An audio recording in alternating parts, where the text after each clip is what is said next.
या कीजिए, बोले राम राजा सरकार कीजिए। भरत राम संवाद सुन, सकल सुमंगल मूल सुर स्वारथी सराहि कुल बरसत सुर तर फूल। लखन सिया रामचंद्र शंकर योग। समस्त मंगलों का मूल श्री राम भरत संवाद सुनकर स्वाति देवता सूर्यवंश की बड़ाई करके कलक वृक्ष के फूल बरसाने लगे। भरत धन्य भरत जय राम गुसाई, कहत देव हर सत बर आई।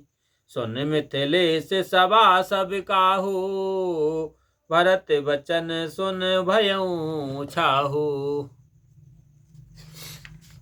भरत जी धन्य है, स्वामी श्री राम जी की जय हो। देवता प्रसन्न होकर बारंबार यह कहने लगे कि वशिष्ठ मुनि, राजा जनक और सभा के सब लोगों को भरत जी के वचन सुनकर बड़ा आनंद हुआ। भरत राम गुण ग्राम सनेहु, पुलक प्रशंसत राउ विदेहु।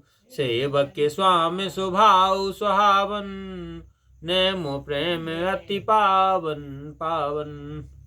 राजा जनक जी रोमांचित होकर भरत जी और श्री राम जी के गुण समूह और स्नेह की बड़ाई करने लगे। सेवक और स्वामी दोनों का सुंदर स्वभाव है, दोनों का नियम और प्रेम पवित्र से भी अति पवित्र है। मति अनुसार सराहन लागे, सचिव सभासद सब अनुरागे। सुन सुन राम भरत संवादु, दो समाज ही हरस विषादु। मंत्री और सभासद भी अनुरक्त होकर अपनी अपनी बुद्धि के अनुसार बड़ाई करने लगे।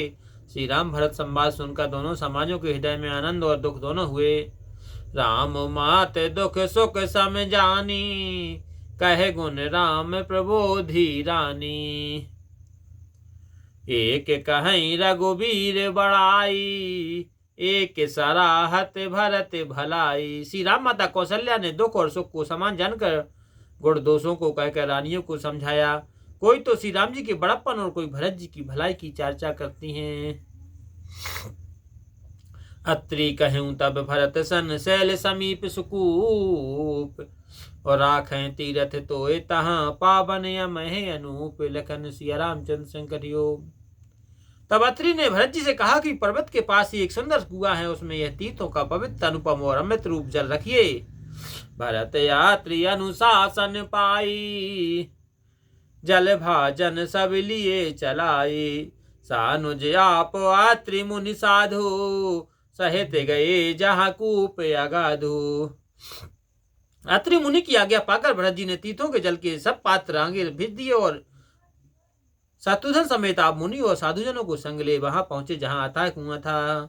पावन पाथ पुण्य थल राखा, प्रामोदित प्रेम अत्रि असी भाषा।